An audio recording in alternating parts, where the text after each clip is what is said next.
Oke, bismillahirrahmanirrahim. Sekarang saya mulai men-sharingkan bahwa quality and productivity itu berkaitan dengan apa dulu. Nah, sebagai ruang lingkup secara global, kita lihat bahwa produktivitas, lanjut di slide berikutnya, produktivitas merupakan satu ukuran kinerja dalam kegiatan ekonomi. Kegiatan ekonomi semua aktivitas yang menghasilkan sesuatu yang bermanfaat. Kemudian produktivitas berkaitan dengan kualitas dan kuantitas.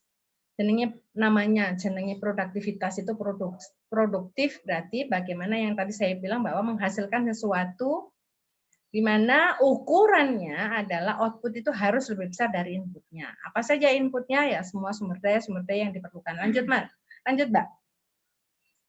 Mengelola, lanjut di slide berikutnya, pengelolaan kualitas secara total itu berkaitan dengan fitur-fitur atau karakteristik dari sebuah produk atau jasa secara keseluruhan yang terpusat pada kemampuan produk atau jasa tersebut dalam memenuhi kebutuhan yang telah dinyatakan atau tersirat. Itu dari bukunya Griffin. Jadi yang dikatakan kualitas itu segala sesuatu yang melekat dengan produk atau jasa. Melekat dengan produk atau jasa itu sendiri. Yang bisa dinikmati atau dinilai oleh pengguna atau user atau customer. Lanjut, berikutnya. Karakteristik dari kualitas produk. Jadi tadi yang saya bilang bahwa melekat pada produk dan jasa itu, yang melekat itu untuk menjadikan satu indikator penilai, itu dari hal yang tangible, produk itu sendiri yang bisa dilihat, dirasakan. Nah, itu kemudian ada consistent product definition. Jadi konsistensi produk.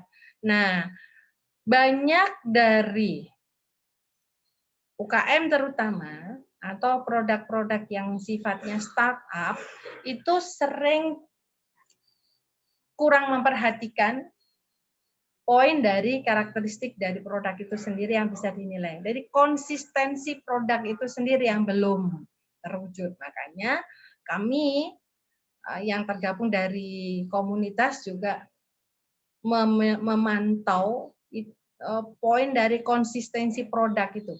Baik dari kontinuitasnya produksinya, terutama adalah di kualitas ukuran. Kualitas itu yang sering.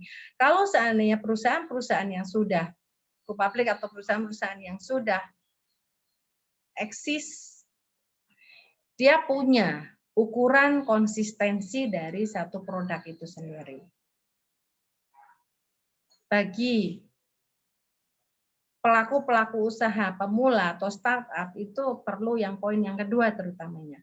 Berikutnya yang ketiga adalah production usually spared from consumption-nya. Jadi selalu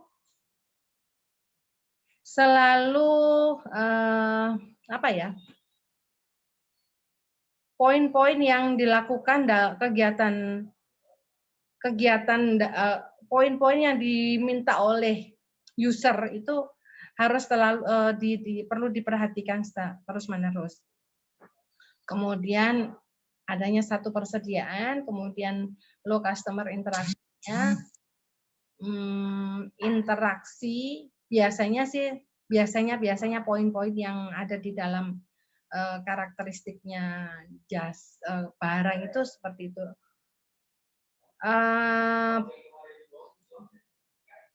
Bagian produksi itu tidak interaksi secara langsung dengan pengguna. Itu biasanya kegiatan produksinya seperti itu. Oke, lanjut berikutnya. Berikutnya, Mbak, dimensi dari kualitas itu sendiri.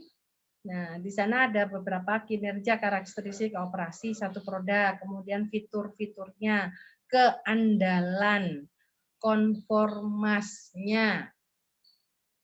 Konformasi ini sejauh mana desain dan karakteristik itu di standar yang telah ditetapkan. Nah, siapa yang akan menetapkan standar dan bagaimana menetapkan standar itu yang perlu juga. Kira-kira jika Anda melakukan atau menetapkan satu standar itu apa? Dari mana kita bisa menetapkan standar? Boleh buka mikrofon. Desain karakteristik operasi suatu produk itu memenuhi standar-standar yang telah ditetapkan. Yang saya inginkan adalah bagaimana menurut Anda untuk menetapkan satu standar. Dari mana menetapkan standar? Dari regulasi, Bu. Regulasi. Bisa sebagai pijakan awal, regulasi. Ada lagi? Iya, dari aspek kualitas yang dipaparkan ini, Bu, dari tingkat waktunya. Kalau ini kan bisa dari SQCDM-nya kan bisa, Bu, ya, dari safety, quality, productivity, morality, itu bisa juga ya, Bu, ya? Ya, terus itu dari kita ya, kita membaca bahwa standar dari awal itu menentukan. Saya melihat tadi yang dibilang dari regulasi, ya. Jadi pertama kali bagaimana regulasi, jangan sampai nabrak regulasi. Oke, sebagai dasar awal untuk menetapkan standar satu produk yang akan kita bikin sebelum kita melihat maunya customer. Oh, oke. Sebelum requirement ya berarti ya. Kualitas, Bu. Kualitas. Riset. Kualitas, Bu. Ya, Kualitas. makanya itu menentukan satu kualitas, standar dari kualitas itu sendiri. Pertama material, Bu. BSI tadi itu kan bilangnya dari regulasi, Bu. Iya, jadi pertama kali memang melihat pada regulasi. Regulasi yang ditetapkan oleh satu perusahaan itu sendiri, satu organisasi bisnis, satu produksi, kegiatan produksi itu sendiri. Satu dari visi misinya perusahaan, berdasarkan pada regulasi yang ada. Regulasi itu termasuk regulasi pemerintah, regulasi yang ada di dalam wilayah setempat dan seterusnya. Dari regulasi kemudian baru tadi yang requirement, Bu. Customer requirement, Bu. Customer requirement. Nah, customer requirement itu nanti setelah. Nah, makanya saya tadi bilang dari mana dulu, secara internal, dari regulasi, kemudian dari tadi Mas siapa yang Dari teknologi yang digunakan mungkin. Ya, teknologi yang digunakan. Jenis material, Bu, yang dipakai, Bu, untuk produksi. Jenis material yang digunakan untuk produksi itu harus ada standarnya, Bu. Ya, jadi itu yang saya bilang, dari mana saja kita bisa menentukan satu standar. Jadi pertama kali kalau kita melakukan satu produksi, itu kan harus punya standar dulu gitu. Sambil aku buka absen ya, biar aku bisa setiap kali melihat nama-nama orangnya.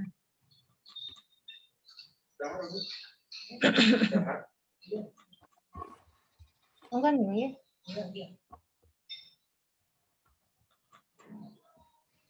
Sudah mana ya? Terong.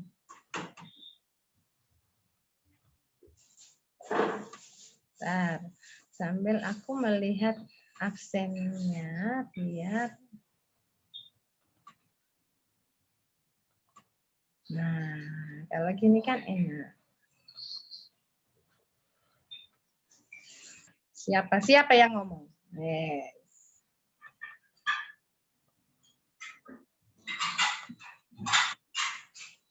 Bentar.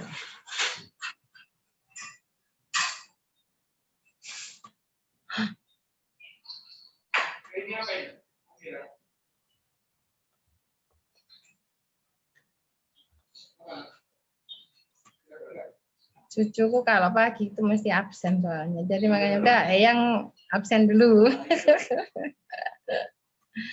Oke, tadi yang ngomong dulu ini Mas absen terakhir.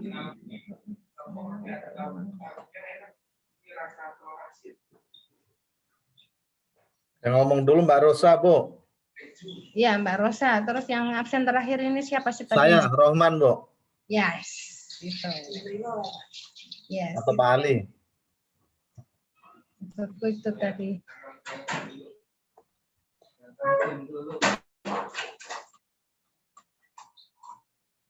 Kalau interaksi gini itu kan saya bisa melihat Rohman, ya.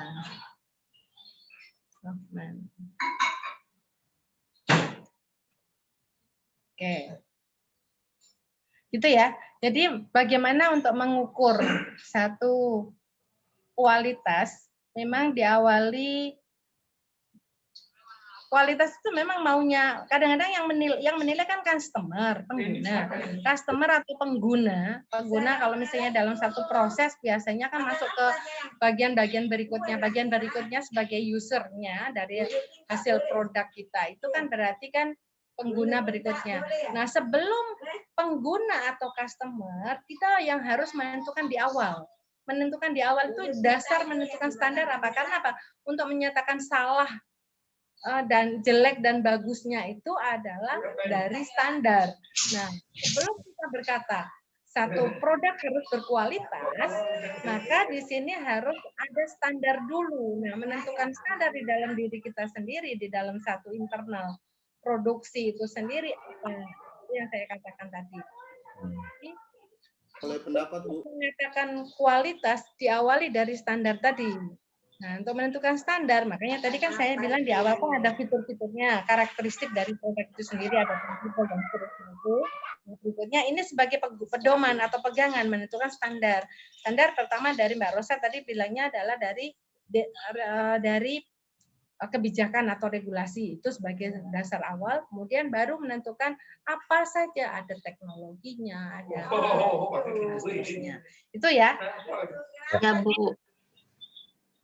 Jadi kalau kita berbicara kualitas, saya akan pesan di awal adalah standar dulu, bukan standar itu sendiri. Oke, berikutnya. Fitur-fitur pelengkap karakteristik dari secara fungsional, kemudian keandalan, jadi fungsi sepanjang masa atau periode tertentu itu sendiri, kemudian konforma, sejauh mana desain dan karakteristik itu memenuhi standar-standar yang ditetapkan. Kemudian ada durabilitas. Durabilitas itu sebagai satu ukuran usia produk. Nah, itu menjadi fitur atau dimensi kualitas itu. Semakin awet produk itu semakin bagus.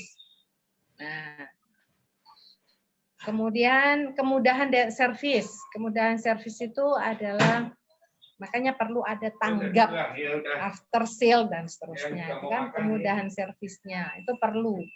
Kalau produk-produk yang after sales-nya tidak ada kemudahan untuk servisnya, mungkin orang nggak mau datang lagi dan seterusnya. Berikutnya, jadi tingkat garansinya jatuhnya. Kemudian estetika. Estetika itu tampilan casingnya lah istilahnya ya.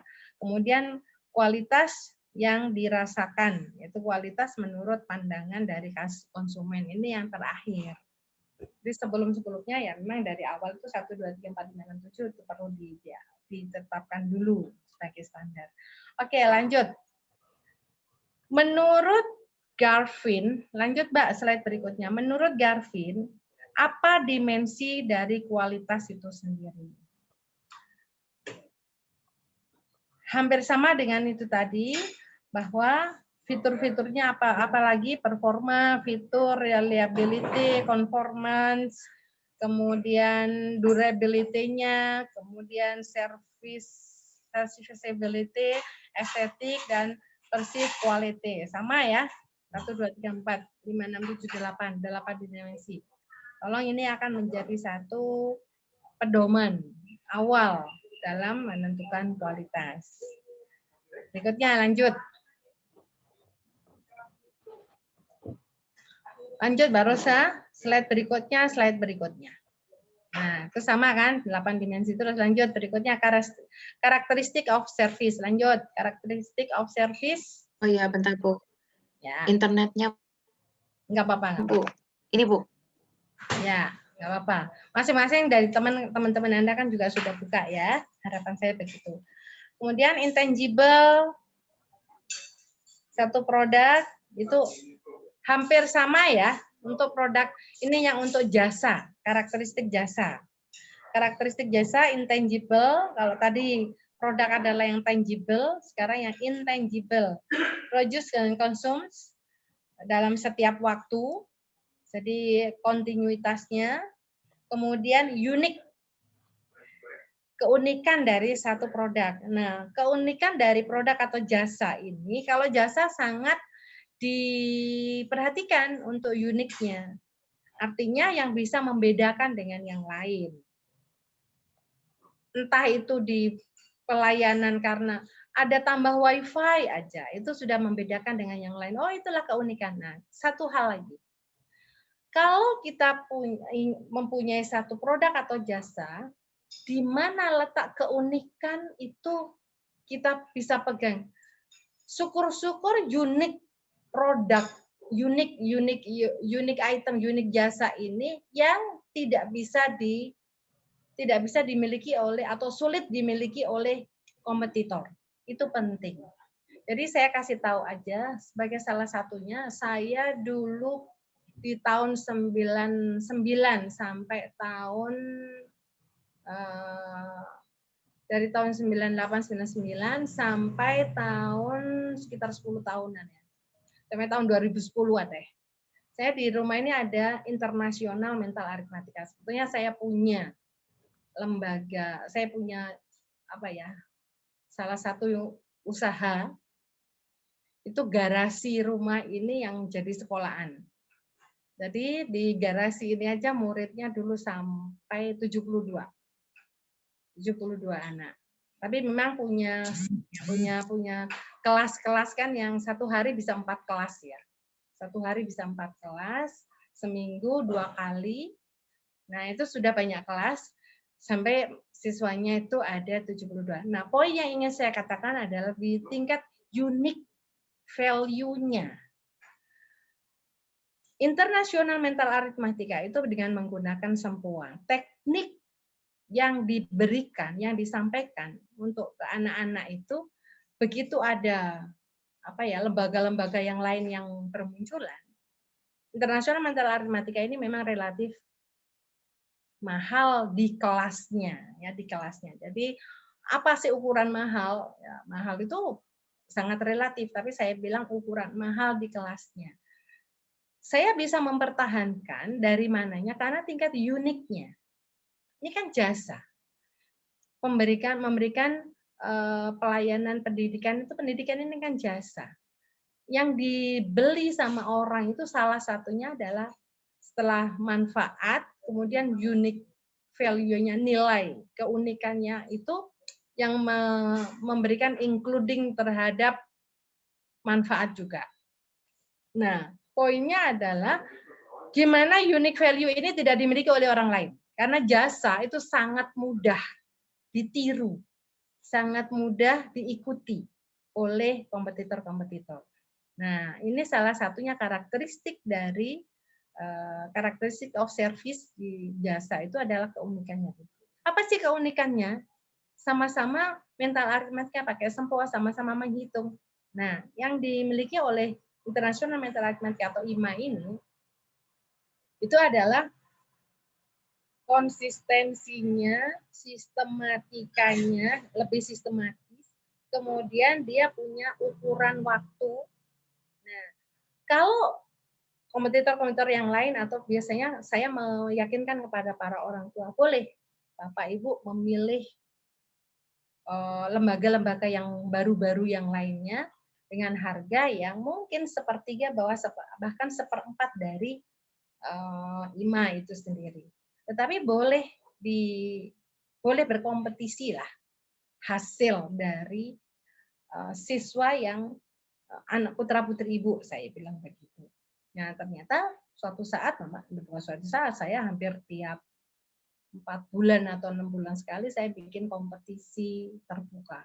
Kompetisi terbuka baik di sekolah maupun secara independen. Mau nggak mau, siswa IMA akan muncul di teratas. Karena apa?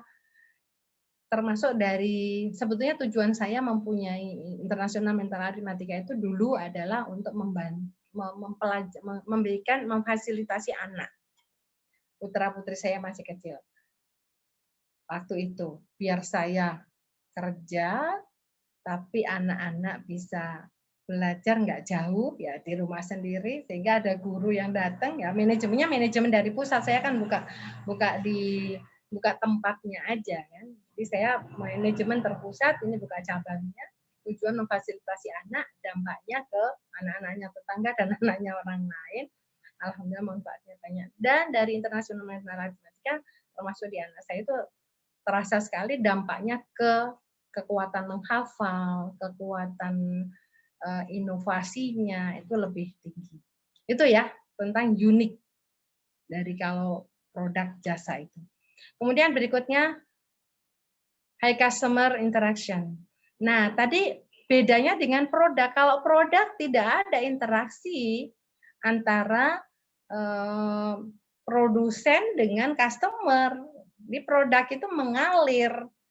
Jadi tidak ada interaksi. Tetapi kalau jasa itu high customer interaksi. Jadi harus ada interaksi. Kalau nggak ada interaksi dengan customer, maka dia tidak akan bisa menilai dari jasa yang diproduksi itu sendiri. Itu yang membedakan produk dan jasa.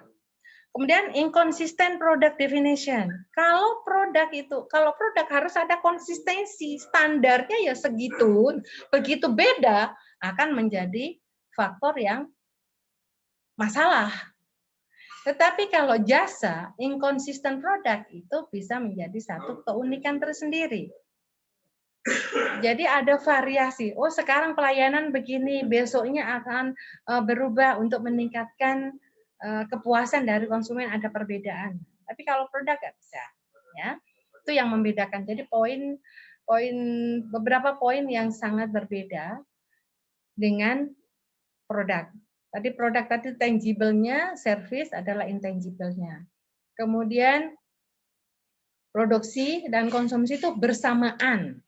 Jadi tidak bisa dipisahkan. Yang dinilai ya, kalau kita potong rambut, yang dinilai pada saat dia memotong, pada saat itu saya merasakan. Ya kan? Pada saat saya guru memberikan materi kepada siswanya, pada saat itu siswa akan menilai. Jadi bersamaan. Tapi kalau produk enggak. Kemudian uniknya. Kalau produk mungkin dari fitur-fitur yang sudah ditetapkan. Kalau di jasa akan berbeda. Kemudian high customer interaction. Kalau jasa harus interaksi yang dinilai. Tapi kalau produk enggak. Kemudian inconsistent produk. Kalau di produk tidak boleh. Tapi kalau jasa di sini inconsistent itu menjadi satu pembaharuan. Kemudian sering berdasar pada knowledge-nya. Tapi kalau si produk enggak juga. Kemudian ada frekuensi disperse-nya itu menjadi satu karakteristik juga. Jadi saya ulang, poin dari karakteristik penilaian produk dan jasa itu benar-benar sangat berbeda. Ada 7 item di sini, kemudian kalau di barang itu ada 8 poin, itu yang menjadi satu penilaian. Oke, itu ya yang membedakan. Berikutnya.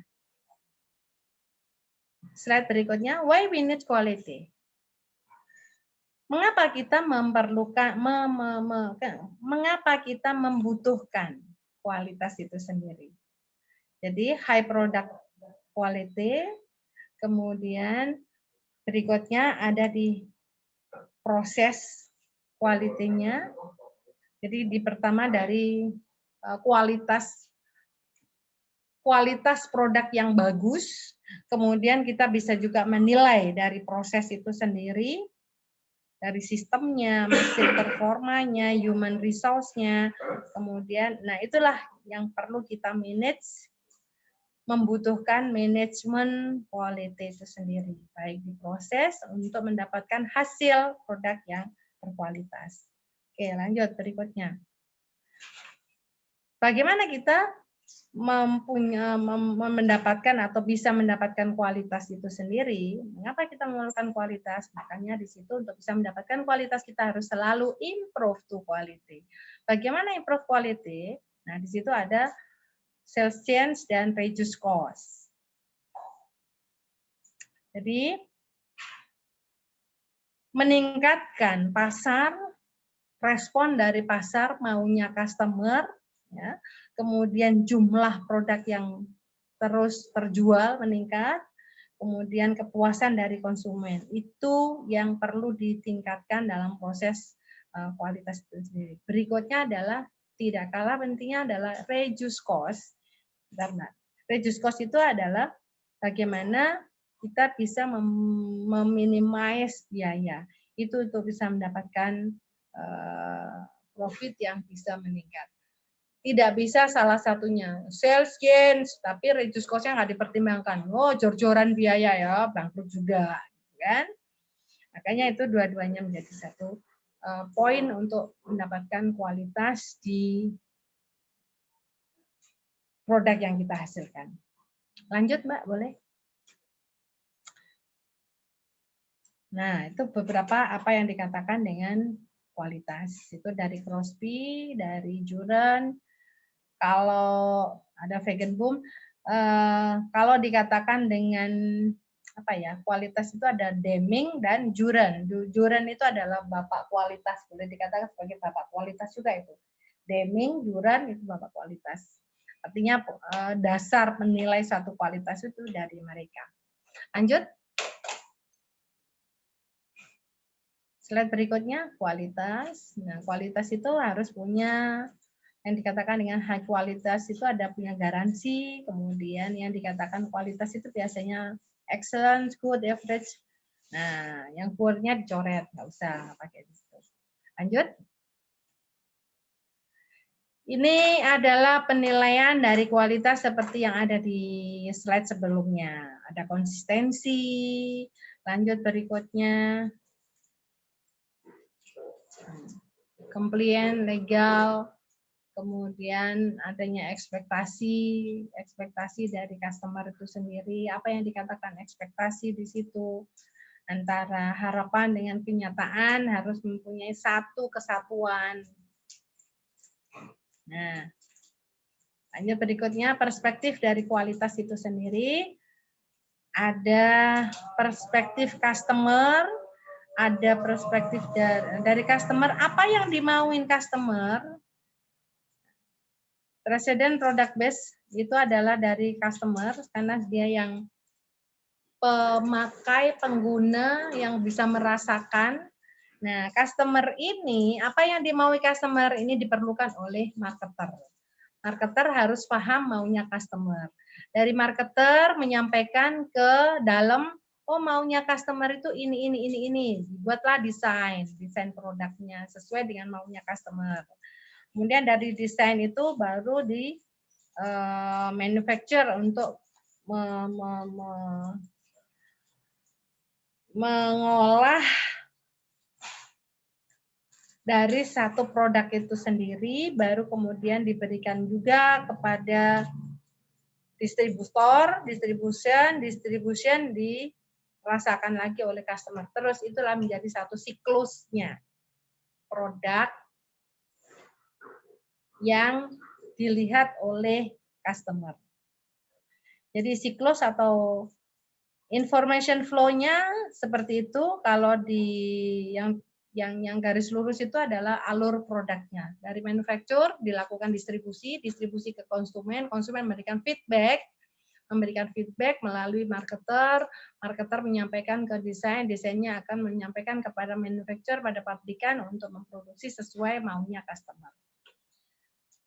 Tidak sedikit inovasi produk itu memang dari customer.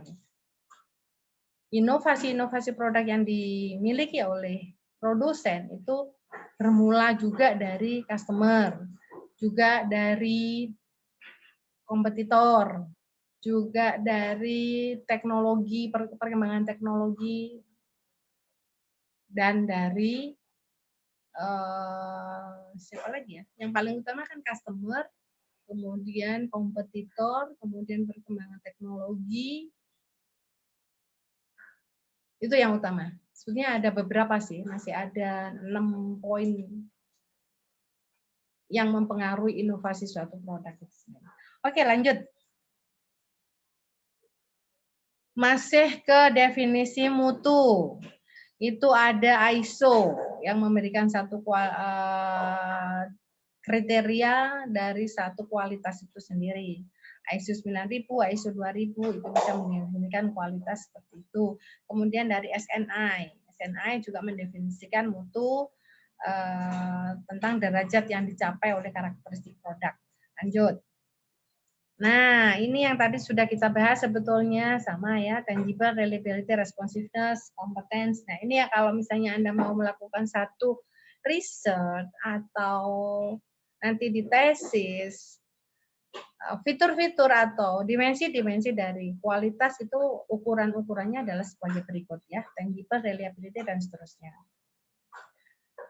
Apa itu tangible? Diulas satu persatu di slide-slide berikutnya. Tangible, kemudian reliability, kemudian lanjut responsiveness, lanjut itu semuanya dibahas di slide-slide berikutnya.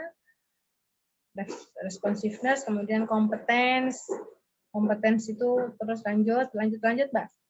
Saya tak slide show aja, courtesy, politeness, respect, consideration, and friendly, dan seterusnya. Courtesy, credibility, kemudian security, communication, so understanding the customer, pemahaman apa yang tidak dipahami oleh customer itu harus dilihat, dikomunikasikan. Lanjut ke slide-slide berikutnya, terus slide show aja Mbak. Nah gini, harus ke sini, dimensi dari service quality. Nah ini yang membedakan dengan produk tadi kan. Apa itu service yang dilakukan oleh jasa itu? Ini semua masuk ke apa yang antara ekspektasi dengan yang diterima. Kesenjangan yang ada antara harapan dengan apa yang diterima. Oke, berikutnya lanjut. Kemudian di situ ada word of mouth. Word of mouth itu sangat diperlukan. Makanya orang-orang jasa biasanya menggunakan brand ambassador dah macam-macam lah untuk bisa menyampaikan yang orang ini. Kemudian personal needs, past experience, external communication. Nah, ini yang diperlukan oleh jasa. Itu ya. Beberapa hal memang sangat berbeda dengan penilaian di produk itu sendiri. Itu yang diterima oleh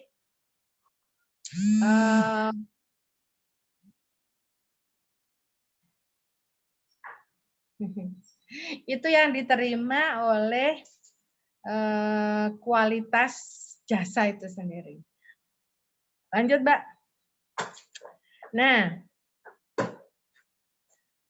tolong diperhatikan di sini untuk kualitas jasa. Kualitas jasa itu benar-benar memperhatikan antara dua ruang. Dua ruang di sini antara maunya customer dan kondisi yang ada di marketer. Itu ada satu gap. Nah, yang harus dipikirkan oleh produsen itu harus memperhatikan selalu memang maunya customer. Harus ada pihak-pihak yang menjembatani antara customer dengan produsen itu sendiri. Kalau saya, selain di mental arithmetika, saya ada dulu itu punya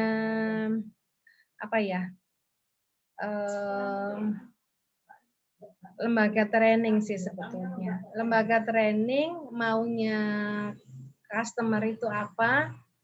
Yang paling utama adalah saya memberikan satu feedback itu dengan kuesioner, apa yang dirasakan dengan apa yang diharapkan.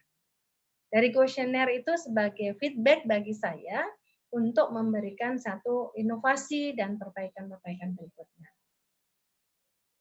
Ada satu pengalaman yang saya lakukan itu adalah pada saat TOT untuk job seeker training lah dulu itu. Saya punya mitra dengan Universitas Airlangga Surabaya Ya, jadi yang saya tawarkan adalah bagaimana bisa membuat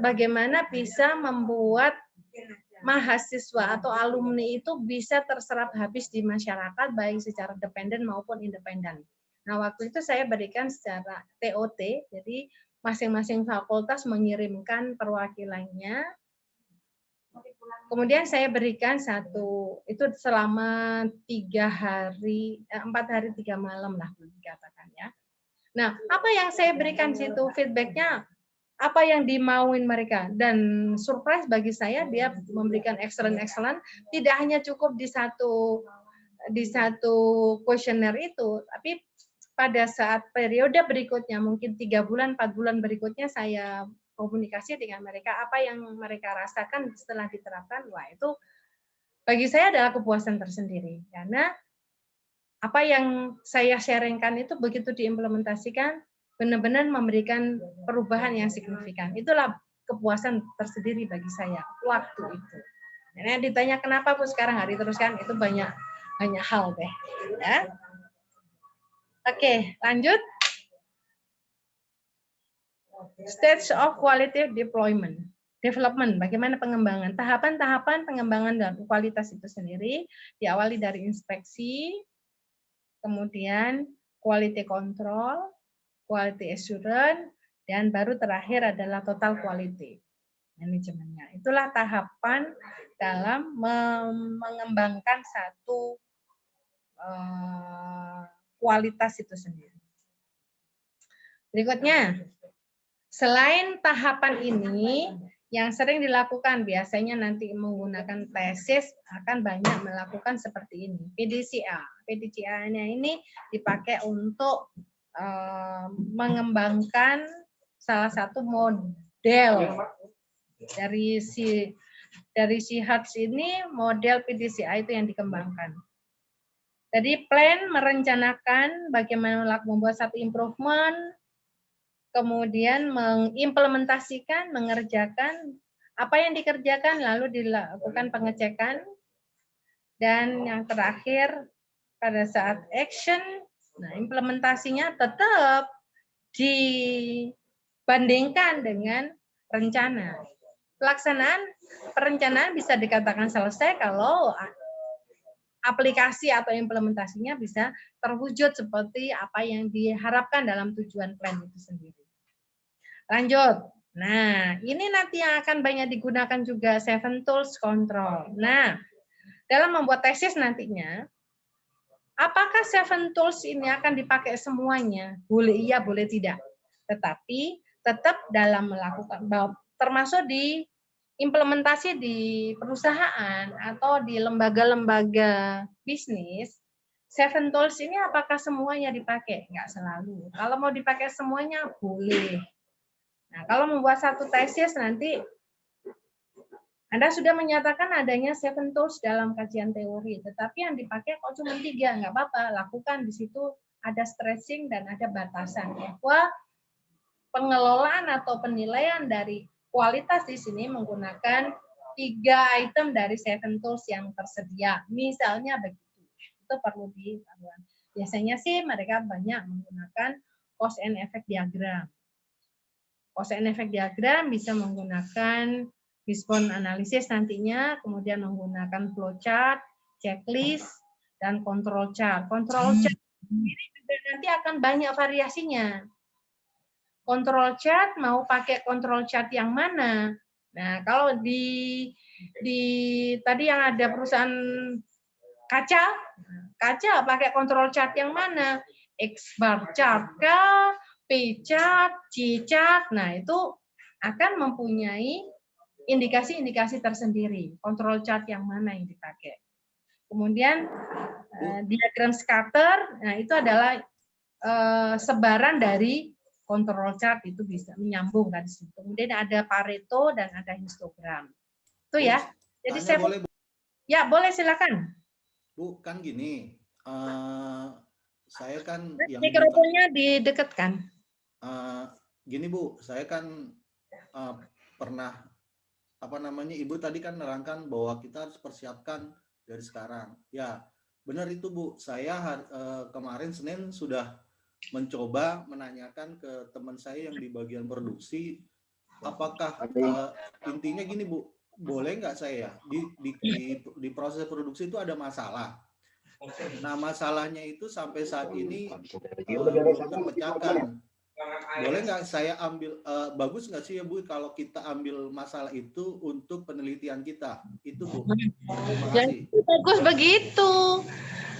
Jangan sampai Anda mengangkat masalah yang tidak terkait di lembaga yang ada. Nih, ini siapa ini? Mas Rahman ya? Ali Bu. Oke, Ali. Oke. Bagusnya Anda mengangkat masalah yang diangkat ke penelitian atau ke riset atau ke tesis, bagusnya di tempat kerja sendiri yang memang sedang problem. Satu, untuk membantu menyelesaikan problem sendiri di tempat kerja, apalagi itu adalah menjadi flow pekerjaan kita sendiri, maka kita nggak akan kesulitan untuk menjawab atau pertanyaan apapun. Nah, ini pengalaman lagi, salah satu saya dulu waktu masih di Jayabaya, saya punya mahasiswa, dia direktur utamanya asuransi, dirutnya asuransi swasta lah. Tapi dengan kesibukannya, dia meminta orang lain yang bikinkan. Pada saat ujian, ditanya apapun nggak ngerti. Sampai saya bilang, saya orang baru pertama yang menguji orang selevel dirut ya. Itu benar-benar keringatnya itu segede-gede jagung, udah jadi kayak nervous banget. Kenapa? Karena dia nggak nguasai materi. Begitu saya diskusi, saya tanyakan Anda kerjanya di mana. Saya begitu ditanya, dia nyodorin name card, kenapa Anda nggak menulis riset Anda itu bidang ini, masalah asuransi ini. Wah itu kan makanan saya sehari-hari. Lah iya kenapa? Nggak gitu. Jadi Anda membuat risetnya bukan di problemnya sendiri, nggak ada guna. Nilai manfaat dari penelitian kita sendiri kalau bisa membantu menyelesaikan masalah itu luar biasa. Daripada bayar orang, bayar konsultan. Tadi di sini ada konsultan ya. Daripada bayar konsultan, mending kita melakukan sendiri, gitu kan? Satu. Kecuali kalau Anda sebagai konsultan kemudian bekerja di salah satu diminta oleh misalnya tadi yang ada siapa yang konsultan tadi. Nah, konsultan itu meriset di tempat Anda. Nah, otomatis dia akan bilang wani piro, mesti gitu kan? Nah, jadi risetnya dia selesai. Nah, selain poinnya dia dapat, koinnya dia dapat, gitu kan? Tapi manfaatnya ya bagi perusahaan itu. Tapi kalau Anda sendiri melakukan penelitian di tempat Anda sendiri berdasarkan problem yang ada, itu nilai manfaatnya luar biasa. Nah, jangan nanti begitu masalah sudah selesai Anda langsung jadi direktur di situ. Problemnya ada Bu, problemnya ada. Apa? Setelah penelitian itu terpecahkan, nah ini kadang karena kan banyak hal-hal yang tidak boleh diekspos. Oke. Nah itu yang saya waktu itu korelasi saya tanyain begitu, problem lo, nih gue ada problem ini, lu bisa nggak pecahin masalah ini? Terus saya bilang karena ini kan buat penelitian saya nih, buat tesis, boleh nggak nanti ini terekspos gitu loh. Nah itu yang dia masih belum bisa jawab. PT-nya aja disamarkan. Oh PT, gitu. Itu kan PT XYZ. Nah, gitu kan? Boleh Bu ya? Boleh. Bagi dunia pendidikan yang diambil manfaatnya adalah proses penyelesaian masalahnya. Bagi perusahaan hasil dari pemecahan masalahnya yang diimplementasikan. Di dunia pendidikan nanti kan masuk ke jurnal. Nah, dari di jurnal itu yang diperoleh dari manfaat riset itu yang bisa diambil oleh dunia pendidikan, oleh mungkin nanti disitasi oleh peneliti-peneliti yang lain, itu kan dari proses keilmuannya, proses pemecahan masalahnya, itu edukasinya.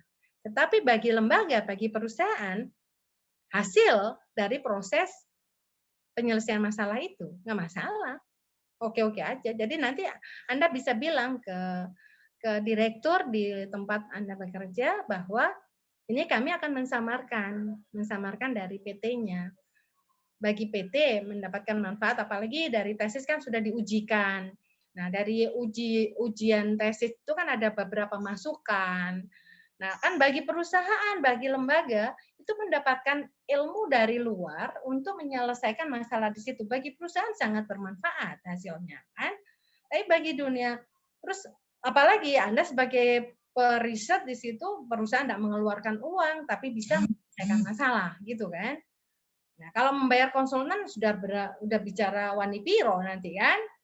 Tapi bagi perusahaan mendapatkan manfaatnya, kemudian bagi dunia pendidikan manfaatnya adalah di proses penyelesaian masalah itu. Oke, good, nggak masalah. Oke Bu, makasih Bu. Oke, oke ya, gitu ya berkaitan. Boleh izin bertanya Bu? Ya, boleh, silakan. Dengan restu Ibu. Oke, yes, restu. Saya sempat noted di awal di mana kalau kita bicara kualitas itu berawal dari standar yang ditentukan. Terus tadi juga ada slide mana untuk improve quality itu ada sales gains dan reduce cost. Itu akan meningkatkan increase profit gitu ya Bu ya. Nah, di kondisi saat ini di mana manufaktur kita sebagai contoh itu menghadapi kondisi yang VUCA ya, di mana untuk menjaga kualitas tadi base-nya adalah standar, di mana kalau kita bicara rasio manpower misalkan di sini kita melakukan efisiensi yang besar gitu ya Bu, untuk menurunkan overhead cost yang akan berimpact kepada kualitas pastinya nanti, karena standarnya yang tadi rasio manpower-nya itu adalah 10, tapi sekarang tinggal 7 atau 8 orang gitu misalkan. Nah, dari siklus PDCA-nya pun dari perencanaannya pasti berubah, do action dan check-nya juga pasti berubah. Ini bagaimana Bu strateginya untuk untuk menjaga kualitas kita tetap kita jaga seperti need and expectation-nya dari customer itu meet gitu, meet need and expectation dari customer, sehingga citra dari company itu atau organisasi tersebut bisa tetap sustain di mata customer gitu. Menghadapi seperti ini gimana Bu strateginya agar impact terhadap quality-nya tidak terlalu besar gitu Bu. Itu sih pertanyaan saya. Makasih Bu. Oke, jadi yang saya garis bawahi tadi kan poinnya adalah pengurangan manpower kan. Dari 10 jadi 7 kan, tetapi bagaimana ya, caranya? Contoh kecilnya Bu, saat ini dilakukan seperti itu, banyak dilakukan. Bagaimana caranya 10 jadi 7 dengan harapan adalah perceived cost, meminimize biaya kan, dalam rangka meminimize biaya, tetapi punya harapan servisnya tetap bagus gitu kan. Barang yang dihasilkan tidak mempengaruhi dari kualitas yang disyaratkan gitu. Karena kita bicara kualitas pasti berawal dari standar yang ditentukan gitu Bu. Ini yang dilakukan oleh Fauzi kemarin, Fauzi temannya Angga itu masalah kualitas juga. Nah, dia membuat risetnya juga seperti itu, poinnya ya mirip-mirip lah, bukan seperti yang Anda harapkan seperti itu tadi, tetapi mirip-mirip. Dari implementasinya adalah poinnya dia adalah kualitas harus tetap bagus, tetapi bagaimana penghematan yang dilakukan. Nah, penghematan dilakukan di sini bukan targetnya tetap seperti kemarin, target meningkat, orangnya tetap gitu loh. Sama kalau Anda kan bagaimana ini harapan dari produk yang diterima oleh customer atau user itu tetap, tapi di sini penghematan orangnya. Nah, hampir sama kan, kalau yang tadi tuh si Fauzi kan bilang produknya terus dipush untuk meningkat, tapi orangnya tetap. Sehingga si periset ini menyarankan berikutnya adalah penambahan manpower. Itu benar-benar saya kejar banget itu. Hari gini melakukan penambahan manpower, Apakah Anda sudah menghitung standar kerja orang sehingga langsung memberikan penambahan manpower? Tidak bisa. Menambah manpower harus menghitung beban kerja dulu. Sama dengan yang tadi Anda bilang. Anda melakukan pengurangan orang, pertama kali dasarnya adalah menghitung standar kerja individu. Kalau seandainya kapasitas kerja seseorang 8 jam menghasilkan 100 kapasitas, 100 produk, kemudian dikurangin 100 produk dengan mengurangi jam kerja atau dengan mengurangi kapasitas pekerjaan seseorang. Ya, bisa jadi keteteran nantinya. Nah, bisa melakukan pengurangan manpower apabila kapasitas orang, oke, Anda ini ada 100 dikerjakan oleh 10 orang dengan jam kerja sekian. Nah, bagaimana dianalisis dari per orang sebetulnya kemampuan dia satu orang itu, apakah satu orang itu kemampuannya 10, artinya dalam 10 bukan 10 item ya, tapi bagaimana kapasitas seseorang itu dalam proses produksi. Kalau dihitung kapasitas seseorang ini ternyata lebih, nah, ternyata berlebih, lebih dari yang ada sekarang, berarti kalau seandainya dikurangin 1, nggak ngaruh dong. Gitu. Oh, dikurangin 2, nggak ngaruh dong. Gitu loh. Jadi poinnya adalah bagaimana mengurangi orang harus didasari dengan analisis beban kerja atau menganalisis kompetensi seseorang dulu, tiap karyawannya. Dari kompetensi atau kapasitas kerja, kemampuan seseorangnya berapa, baru setelah itu bisa dikurangi, apa dikurangi dengan jam lembur atau dikurangi dengan tambahan waktu yang seperti apa. Nah, itu biar tidak mengurangi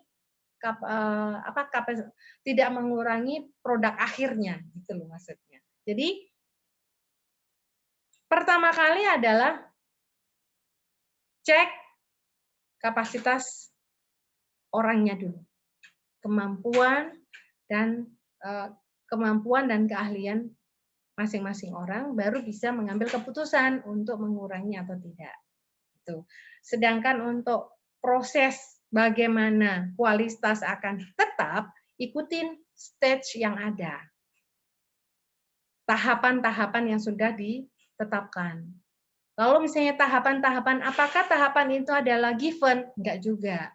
Ada satu improvement atau inovasi-inovasi dari tahapan itu. Dari mana inovasi-inovasi atau tahapan-tahapan improvement dari tahapan itu? Ya bisa dari tadi, dari masukan dari pengguna atau dari kompetitor, oh di sana begini, oh lakukan menjadi lebih baik, atau brainstorming dengan perusahaan yang lebih tinggi, lebih bagus, itu bisa menjadi satu perbaikan dari stage atau tahapan itu sendiri. Gitu ya, Mas? Ada lagi? Sip, ini lowbat.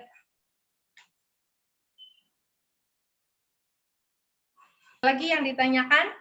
Cukup, Ibu, cukup. Makasih. Oke. Ada yang lain lagi kah? Bu, Yuk. ya. Tadi kan menarik banget tuh yang tadi Ibu bahas tentang efisiensi.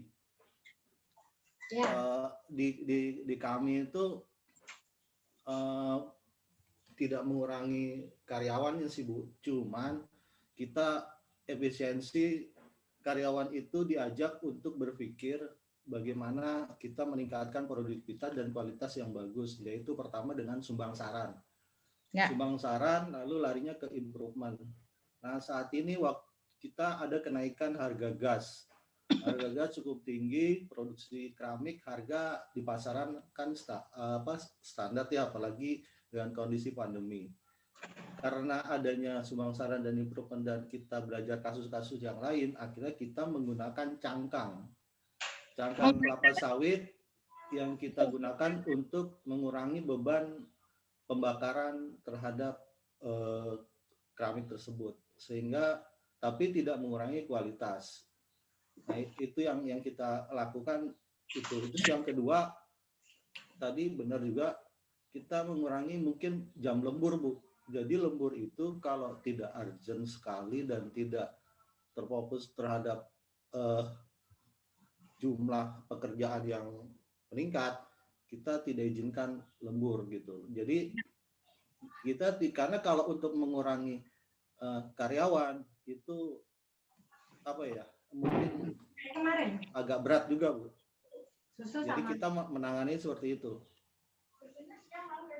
Oh ya, udah. Ya udah. Atau nanti siang semua juga nggak apa-apa.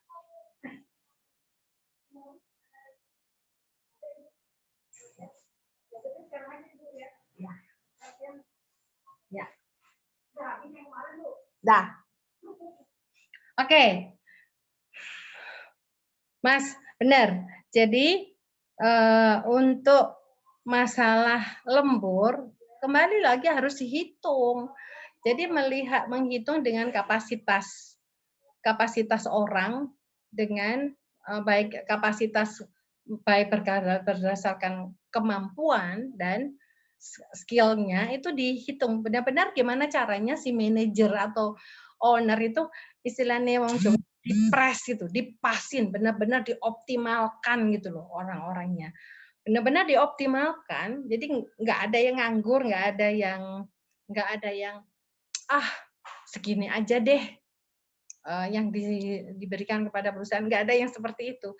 Tapi bagaimana caranya benar-benar si lembaga itu mengoptimalkan, dipres banget, ya harus ada harganya pasti. Bagaimanapun juga antara mengurangi karyawan atau menambah karyawan, tapi dengan menganalisis dulu dipres dioptimalkan banget itu orangnya, itu lebih murah, jauh lebih murah. Jangan sampai orang dipres, ini kayak orang Korea aja, perusahaan-perusahaan Korea biasanya orangnya dipres tanpa memberikan penghargaan, ya bubar juga itu. Orang yang udah pergi juga nantinya. Tapi bagaimana namanya kapasitas sumber daya yang bagus, terus kita tidak memaintain dengan baik, ya hancur juga nanti perusahaan. Jadi benar-benar kolaborasi antara perusahaan dengan karyawan. Nah, karyawan itu bagaimana? Lakukan aktualisasi diri karyawan untuk meningkatkan apa yang kamu bisa, apa yang bisa kamu berikan, masukan apa. Benar-benar dieksplor kemauan, kompetensi dan kapasitas karyawannya itu dieksplor banget, bisa apa. Nah, kemudian dikasih penghargaan, itu akan menjadi lebih baik buat perusahaan untuk ke depannya. Itu menjadi lebih bagus. Jadi nggak masalah. Jadi eksplor aja maunya si karyawan itu bisa apa, aktualisasi diri biar dia luapkan kemampuannya. Kemudian dikasih penghargaan. Menghargai karyawan yang punya keahlian dengan 1 poin saja, tapi bisa mendapatkan berlipat-lipat poin yang diberikan, yang dimiliki oleh perusahaan nantinya. Itu manfaat kalau perusahaan mau mengajak karyawannya untuk maju bersama. Jadi tidak hanya dari top down aja, tapi dari bottom up-nya itu juga harus dikuatkan. Itu akan menjadi bagus perusahaan-perusahaan seperti itu. Tapi kalau manajemen biasanya gini, Bu. Ya ibaratnya kayak paku lah, Bu. Yang lempeng itu paling dipukulin terus ya kan. Itu kalau yang pinter, yang bagus dikasih job terus, tapi kalau yang malas dan sebagainya, apalagi yang ya not bawaan lah kita bilang.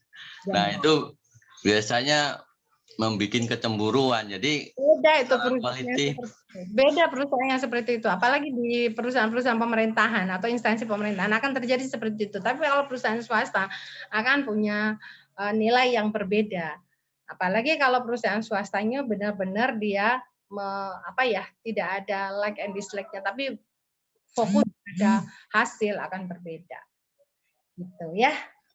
Oke, ada lagi? Halo Bu, dikit Bu. Ya.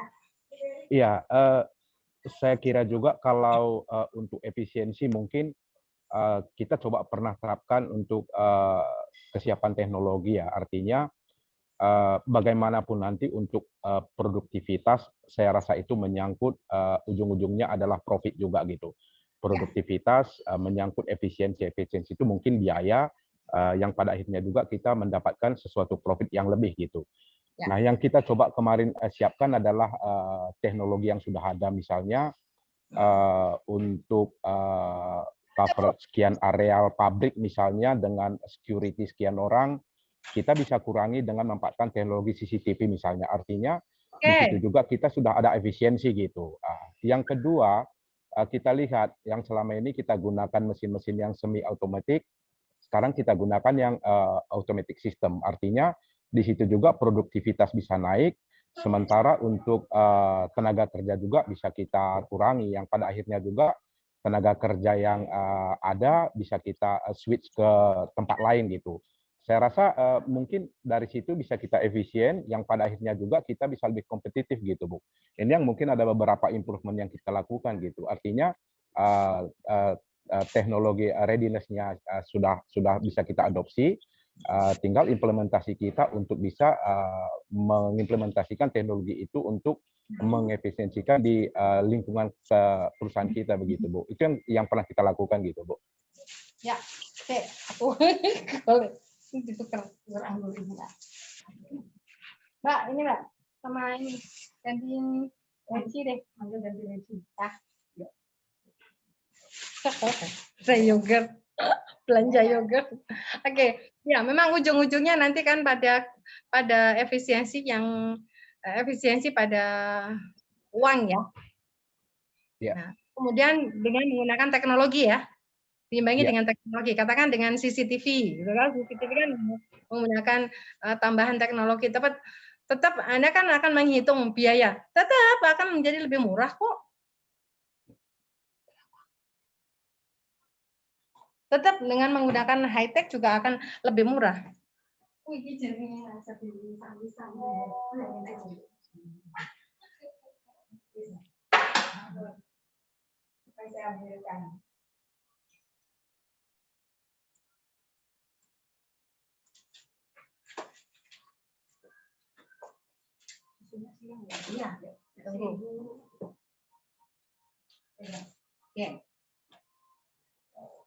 Halo Mas, ini yang konsultan tadi ya? Denis mau. Oke.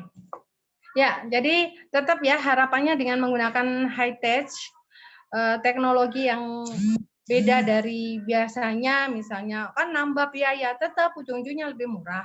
Artinya coba bandingkan dengan membayar orang untuk melihat semuanya, itu butuh berapa orang dibanding dengan CCTV paling cuman berapa di apa ya, wattnya ya, listriknya kali ya. Nah, mungkin akan menjadi jauh lebih murah. Terus satu, yang kedua, kalau dengan menggunakan CCTV itu kan long term, semuanya akan terlihat. Tapi kalau orang yang nggak ada nanti aja. Nah, gitu. Artinya jauh lebih murah lah dengan meningkatkan dengan teknologi, tapi biaya akan jauh lebih bisa ditekan. Mungkin seperti itu. Oke, berikutnya untuk pertemuan kedua, saya pakai pos aja ya. Minggu depan itu ada, waduh, tanggal merah dan lain-lain itu, ya.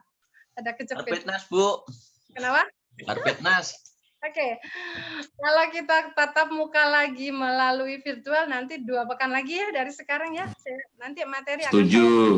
Sepakat, Bu. Oke, materi akan saya lewatkan pos. Mungkin pekan depan saya akan mantap, Bu. Pekan depan saya berikan ada assessment, ada tugas atau kuis atau apa itu minggu depan aja. Minggu ini saya hanya explore dan kemudian tatap muka ini sudah ada melebihi dari forum ya hari ini. Oke, mungkin itu masih ada Bu, lagi. terima kasih.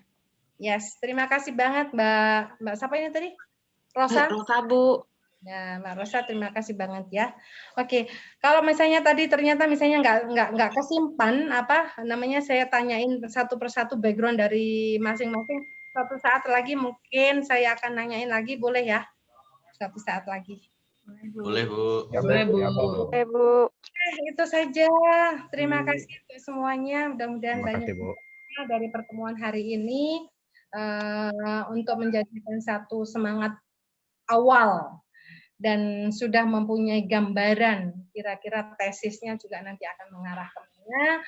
Dan di waktu-waktu yang akan datang kita bisa komunikasi lagi untuk persiapan ke tesis juga boleh-boleh aja. Ya, Oke, Bu. dari saya terima Oke. kasih